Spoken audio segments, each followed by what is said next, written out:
जय माता की। वट सावित्री व्रत 6 जून या 21 जून 2024 कब मनाया जा रहा है? व्रत की पूजा विधि व इसका महत्व तथा व्रत का पारण कब और कैसे करें? नवविवाहित यदि पहली बार व्रत रख रही हैं तो पूजा कैसे करें? गर्भवती स्त्रियां व्रत रखें या नहीं? पीरियड्स के दौरान आप व्रत की पूजा कैसे करें? इस दिन क्या करें व क्या ना करें? अगर बरगद का पेड़ घर के आसपास नहीं है तो पूजा कैसे करें? साथ ही जिनके विवाह में दिक्कत आ रही है अविवाहितों के लिए ऐसे क्या उपाय करें जिससे उनके विवाह में आ रही बाधाएं समाप्त हो जाएं? इन सभी प्रश्नों का आज हम इस वीडियो में समाधान करेंगे, तो इसलिए वीडियो बहुत महत्वपूर्ण होने वाला है। आप अंत तक बने रहिएगा और अगर आपको हमारा वीडियो पसंद आता है तो वीडियो को लाइक एंड शेयर जरूर करें। साथ ही साथ अगर आप हमारे चैनल पर पहली बार आए हैं तो हमारे चैनल को सब्सक्राइब करना भी ना भूलें और कमेंट बॉक्स में कमेंट जरूर करें, क्योंकि यही एकमात्र जरिया है जिसके आधार पर मैं जान पाती हूँ कि आपको हमारी वीडियो पसंद आ रही है। और एक आपको ज़रूरी सूचना भी देनी है, हमारे चैनल पर डेली ही ज्येष्ठ मास महात्म्य की कथा का श्रवण पान कराया जा रहा है, सुनाई जा रही हैं कथाएं, तो आप डेली उनको जो है सुने। और अगर आपने ये कथाएं नहीं सुनी हैं तो आप जाके जो है हमारे प्लेलिस्ट में चेकआउट भी कर सकती हैं। सुहागिन महिलाओं के लिए वट सावित्री व्रत बहुत ही महत्व रखता है।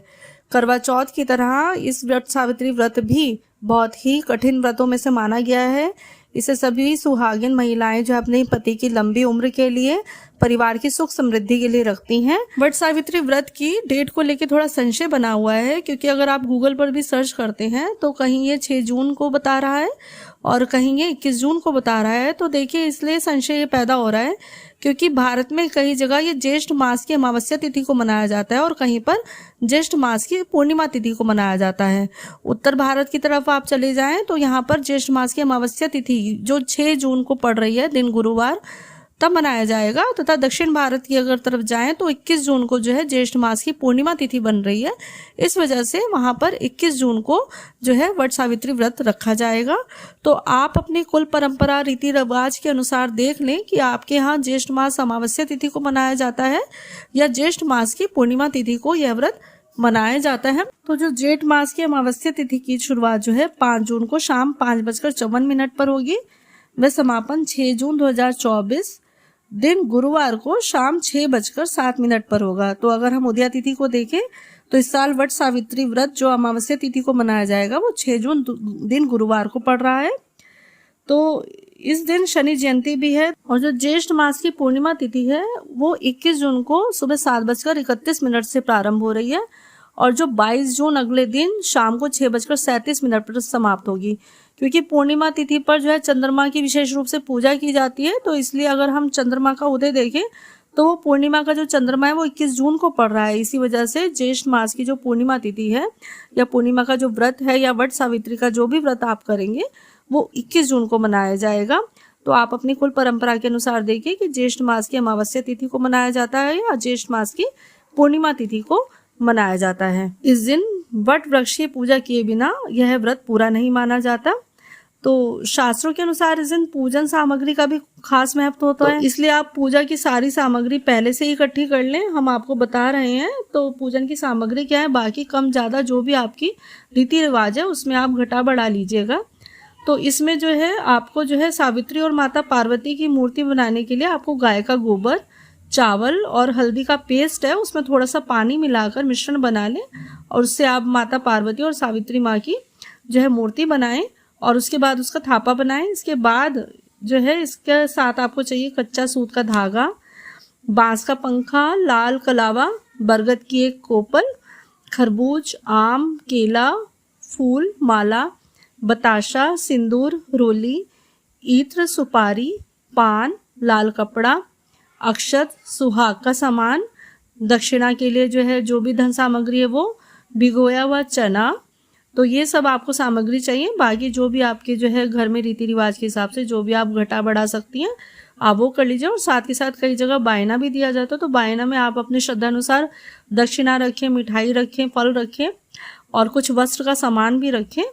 तो ये आप जो है करें ज़रूर, सामग्री को इकट्ठा कर लें एक दिन पहले, ताकि उस दिन आपको कोई दिक्कत परेशानी का सामना ना करना पड़े। इसके साथ ही जो आप बनाएंगे, इसमें गेहूं के आटे से बनी हुई 14 पूड़ियाँ भी बनाई जाती हैं इसमें, और आटे और गुड़ से बने हुए 14 गुलगुले, साथ ही कांसे और स्टील की थाली, मिठाई, धूप, दीपक और 1 लोटा या पानी का गिलास। इस दिन आप सुबह उठकर नित्य कर्म से निवृत्त होने के बाद जो है साफ सुथरे स्वच्छ हो सके तो नए वस्त्र धारण करें, और नए वस्त्र लाल या पीले रंग के हों तो ज़्यादा अच्छा है।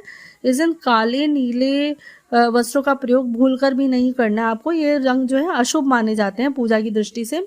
और उसके बाद आप सूर्य देव को अर्घ्य जरूर दें, और साथ ही साथ अपने व्रत का संकल्प करें। इसके बाद आप क्या करें, आप जितनी भी पूजन सामग्री है उसको एकत्रित कर लें बांस की डलिया में या कोई भी थाली में, और अपने जो घर के आसपास जो भी वट वृक्ष या बरगद का पेड़ है उसके नीचे गंगा जल छिड़क के अच्छे से साफ सफाई करके स्थान ग्रहण कर लें। फिर उसके बाद जो है आप सबसे पहले सावित्री और पार्वती माँ की मूर्ति वहाँ स्थापित करें, और जितने भी आपकी पूजन सामग्री अपने रीति रिवाज के अनुसार उससे पूजा अर्चना करें। लाल कपड़ा अर्पित करें, फल अर्पित करें, फूल अर्पित करें, और बांस के पंखे से सावित्री माँ व सत्यवान को हवा करें।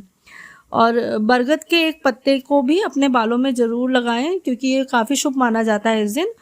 और फिर इसके बाद आप जो कच्चा सूत लाई हैं उस सूत से आप पेड़ में जो है लपेटे देते रहें, और संभव हो तो ये जो परिक्रमा आपको करनी है 5, 11, 51 या 108 बार जो है करनी है। तो आप अपनी शारीरिक क्षमता के अनुसार देख लें कि आप कितनी परिक्रमा कर सकती हैं। और अंत में जो है किसी पंडित से जो है इसकी जो है व्रत की कथा सुने, श्रवण करें, और ये कथा जो है आप अपने आप भी खुद भी पढ़ सकती हैं। उसके बाद किसी पंडित को जिससे भी आपने जो है कथा सुनी है उनको यथाशक्ति दक्षिणा जरूर दें। अच्छा, ये सब पूजा करने के बाद ही जो आपने बायना दिया है, बायना निकाला है, वो आप अपने जो है घर में जो सासू माँ हैं उनको, सुहागिन सासू माँ है उनको दें, नहीं तो ननद को दें। नहीं तो अगर ऐसी कोई व्यवस्था नहीं है, अलग रहती हैं परिवार से, तो आप किसी भी सुहागिन ब्राह्मणी को जो है ये बायना और सुहाग का सामान जो है दे सकती हैं, दान कर सकती हैं। अब उसके बाद जो है यहाँ पर प्रश्न आता है कि जो नवविवाहिता हैं वो किस प्रकार ये पहली बार कर रही हैं तो व्रत कैसे करें। तो सेम यही है, सेम यही विधि आपको अपनानी है। तो बायना जरूर निकालना है आपको इस टाइम अपने बड़ों के लिए, और विधि ऐसी ही रखी जाएगी जैसे आपको हमने अभी बताई है। तो अब जब आप पूजा कर लें तो आप घर आएँ तो अपने जो है पति के चरण छुएं, उनकी पति की पूजा करें, उनको पंखे से हवा करें और आशीर्वाद लें उनका। और फिर जो भी प्रसाद आपने जो है चढ़ाया था वहाँ पर मीठा, तो वो सबको बांटें। और अपनी ये जो आप पूजा कर लें उसके बाद ही आप क्या करें, आप अपनी जो है व्रत का पारण करें। कई जगह जो है क्या होता है कि पूजा के बाद ही कुछ खा पी लेते हैं, क्योंकि पूजा तक तो निर्जला रखते हैं, उसके बाद ही पानी पी लेते हैं या फिर जो है दूध में पत्ती लगा के उसको ले लेते हैं। तो आपके घर में जैसी भी परंपरा चलती आ रही है आप उसको वैसे ही निभाएं, कुछ अलग ना करें। अच्छा, अगर आपको व्रत का पारण करना है, कई लोग तो उसी दिन जो है पूजा के बाद व्रत का पारण कर लेते हैं। व्रत का पारण भी आप कैसे करते हैं कि आप चने के जो दाने हैं जो भिगोए हुए हैं 11 दाने, वो आप उसको जो है उससे पारण जो है अपना करेंगे, उससे व्रत को खोलेंगे। तो इसमें विशेष रूप से ध्यान देने वाली बात यह है कि चने को चबाया नहीं जाता। साथ ही जो बेसन या बेसन से बनी हुई चीजें हैं, बेसन से बनी हुई मिठाई हो गई, साथ ही जो भी आपने जो है पूजा के लिए चढ़ाया था भोग प्रसाद और बेसन से बनी मिठाई, तो आप उसको ग्रहण कर सकती हैं। आप पूजा के बाद उसको आप ले सकते हैं। इस दिन देखिए पूजा के 3 विशेष मुहूर्त भी निकल रहे हैं। कई जगह तो जो है मुहूर्त को नहीं देखा जाता, सुबह सुबह ही जो है स्नान के बाद जो है पूजा कर ली जाती है वट वृक्ष की, लेकिन कई जगह जो है पूजन मुहूर्त के अनुसार ही किया जाता है। तो इस दिन जो है विशेष मुहूर्त जो पड़ रहा है पूजा का मुहूर्त सुबह 8:24 से सुबह 10:06 तक है, तथा अभिजीत मुहूर्त जो रहेगा वो 11:21 से दोपहर 12:16 तक रहेगा, तथा इस दिन लाभ अमृत मुहूर्त जो रहेगा 10:06 से 3:13 तक रहेगा। अच्छा, इस दिन ये भी एक प्रश्न आता है कि इस दिन जो गर्भवती महिलाएं हैं ये व्रत रख सकती हैं या नहीं रख सकती। तो देखिए, जो गर्भवती महिलाएं हैं उन्हें अपने स्वास्थ्य का जरूर ध्यान रखना है। तो आप निर्जला व्रत तो ना ही रखें। आप अगर व्रत रखती भी हैं तो आप फलाहार ले सकते हैं, दूध पी सकते हैं, फल ले सकते हैं, तो मीठा ले सकते हैं, लेकिन कोई भी अन्न ना खाएं। पूजा के बाद ही जो भी अगर आप अन्न खाना चाहें तो अन्न खा लें, जैसे आपकी शारीरिक क्षमता हो।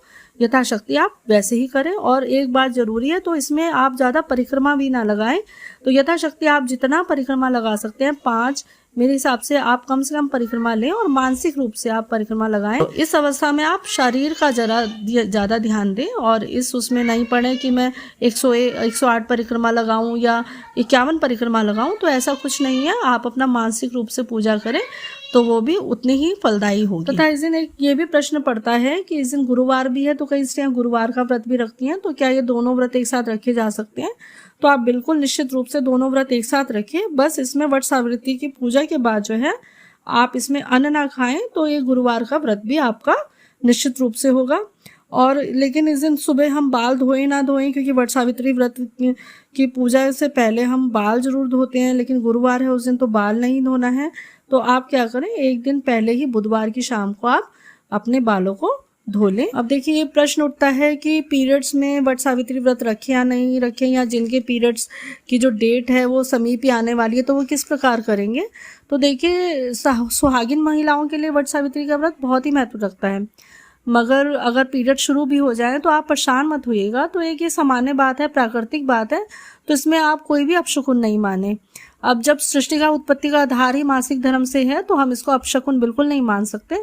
लेकिन हिंदू धर्म में महिलाओं की माहवारी के दौरान कई तरह की सावधानी बरतनी चाहिए हमें। तो जैसे पूजा पाठ, जैसे शुभ कार्य हैं वो करने की मनाही होती है। तो परंतु ये व्रत आता भी साल में एक बार है, तो ऐसे में क्या करें, तो इसमें कुछ भी आप परेशान ना होएं। तो आप क्या करें, इस दिन आप व्रत रखें, इसमें पूरा रखें व्रत, लेकिन किसी भी पूजन सामग्री को भूलकर भी इसमें हाथ ना लगाएं और पूजन भी ना करें। और अगर पूजन करना है तो आप किसी घर में जो कोई व्यक्ति है उससे आप पूजन करवाएं। आप दूर से उनकी विधि को देख लें और मानसिक रूप से मन ही मन भगवान की पूजन करें, क्योंकि मानसिक पूजा में भी उतनी ही शक्ति होती है जितना हम शारीरिक रूप से पूजा करते हैं। मानसिक पूजा से भी हमें उतना ही आशीर्वाद प्राप्त होता है। तो आप इसको लेके बिल्कुल भी संशय मत करें, बल्कि मानसिक पूजा का जो स्थान है वो शारीरिक पूजा से भी उच्च स्थान कहा गया है। तो आप बिल्कुल भी इस प्रकार का संशय मन में ना जो है पैदा करें कि जो है हम पीरियड्स हो गए तो हम नहीं पूजा कर सकते, तो कुछ अपशकुन ना हो जाए, ऐसा कुछ नहीं है। तो आप जो है इसको भी व्रत पूरा करें। बाकी जो है विधियां, जैसे आप पति की सेवा करना या उनके चरण छूना, तो ये सब आप बाकी सब काम करिए, रक्षा सूत्र बांधिए, उनके तिलक लगाइए। और जो आपने कथा भी सुननी है आप वो दूर बैठ के सुन सकती हैं। और मंत्र जाप भी जो करना है वो मन ही मन करें, आप मुंह से उसका वाचन ना करें। तो इन बातों का ध्यान रखें। अच्छा, एक ये प्रश्न भी उठता है कि अगर आप पहली बार व्रत रख रही हैं तो उस टाइम आपको मासिक धर्म हो जाए। तो हमारा ये मानना है, हम आपको ये सलाह देते हैं, तो इस व्रत को आप फिर इस बार शुरू ही ना करिए। आप उस व्रत को फिर आप अगले साल से ही शुरू करें, अगर ऐसी कोई दिक्कत आ गई है तो। अब देखिए कई अविवाहित लड़कियां हैं, उनके विवाह में अड़चन आ रखी है, तो विवाह जल्दी नहीं होता या कोई बाधाएं आ रखी है, तो आप इस दिन जो हमारे ज्योतिष शास्त्र में जो है बहुत अच्छे उपाय दे रखे हैं, तो वो आप करिए। तो निश्चित रूप से जो विवाह में आ रही बाधाएं हैं वो दूर होंगी। तो इस दिन जो है आप जिस लड़की के विवाह में बाधा आ रही है तो वो इस दिन जो है वट वृक्ष की पूजन जरूर करें, उनको जल जरूर चढ़ाएं और जल में हो सके तो लाल रोली डालकर जो है वट वृक्ष की जड़ों को सींचें और उनकी वट वृक्ष की कम से कम 7 बार परिक्रमा जरूर करें। नहीं तो अगर हो सके तो 108 बार परिक्रमा करें और भगवान विष्णु से शीघ्र ही विवाह होने की प्रार्थना करें।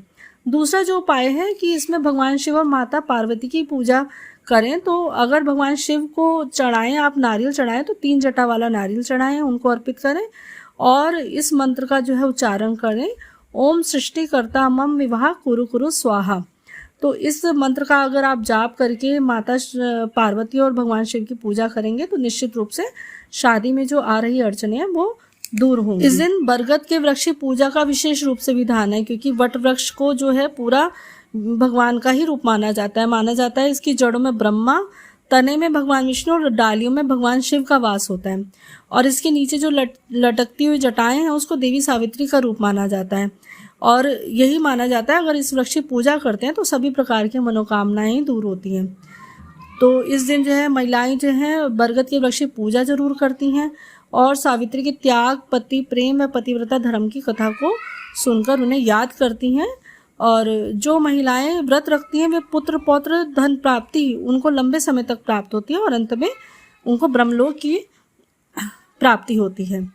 अब ये भी एक संशय आता है कि घर के आसपास अगर बरगद का पेड़ नहीं है, वट वृक्ष नहीं है, तो आप क्या करें? आप नर्सरी से कोई भी जो है छोटा सा जो है बरगद का पेड़ का जो पौधा होता है वो ले आएं, उसको अपने गमले में स्थापित कर लें और फिर पूजा करें। या फिर देखिए, टहनी तो मत तोड़िएगा, क्योंकि कई लोग क्या करते हैं, टहनी तोड़ के ले आते हैं, जो कि पाप माना जाता है। तो बरगद के पेड़ की टहनी बिल्कुल भी नहीं तोड़नी आपको। आप छोटा सा पौधा ले आइए नर्सरी से और वो घर में रखिए, आप उसकी पूजा कर सकते हैं। और क्योंकि कई लोग जो है टहनी पूजा करने के बाद टहनी को ऐसे कूड़े में भी फेंक देते हैं, तो वो भी नहीं करना चाहिए। तो इससे हमें जो है पुण्य मिलने के बजाय उल्टा हमें पाप दोष लग जाता है। तो इसलिए ये काम आप बिल्कुल भी ना करें। और कुछ बातों का हमें विशेष रूप से ध्यान देना है कि इस दिन जो है पति से कोई कड़वे वचन नहीं बोलने और ऐसी बातें नहीं करनी जिससे किसी का भी जो है दिल दुखे, मन दुखी हो। किसी से घृणा ईर्ष्या नहीं करनी। और जो सुहागिनों को जो है आप जो है श्रृंगार का सामान जो दान करेंगे, उसमें विशेष रूप से ये ध्यान देना है कि आप उनमें कोई काले या नीले रंग की चूड़ी या वस्त्र ना हो। ठीक है, तो इसका विशेष रूप से आपको ध्यान रखना है। तो आपको एक बार फिर से ही वट सावित्री व्रत की बहुत बहुत शुभकामनाएं। माता से यही शुभकामना है कि यह सभी सुहागिनों को सुख समृद्धि, लंबी आयु और अखंड सौभाग्य की प्राप्ति कराए, उनको आशीर्वाद दे। जय माता दी।